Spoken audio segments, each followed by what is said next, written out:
Hi అండి. కష్టపడి సంపాదించుకున్న ప్రతి ఒక్కరు కూడా గుర్తుంచుకోండి ఫ్రెండ్స్. మీ సంపాదన బట్టే మీరు కూడబెట్టుకోవడానికి ప్రయత్నించండి. మీ సంపాదన బట్టే మీరు అప్పులు చేయడానికి ప్రయత్నించండి. మీరు ఎగసలేని దాన్ని అప్పులు చేసి మీ కుటుంబానికి అది బహుమానంగా ఇచ్చి నడి రోడ్డు మీద వదిలేయమాకండి ఫ్రెండ్స్. జీవితంలో ప్రతి క్షణం కూడా నిన్ను అసహించుకుంటారు.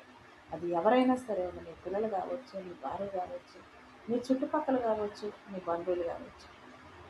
ఏమిరా ఎంత ఉద్యోగం చేస్తే ఉంది, తిరిగేవాడు, తాగేవాడు, కుటుంబాన్ని పట్టించుకునేవాడు కాదు, అప్పులు పాలు చేసి చచ్చించుకుంటారు. ఎంత బతుకు బతికి అంతీనే కనిపించుకోవడం చాలా అసహ్యకరం కదండి.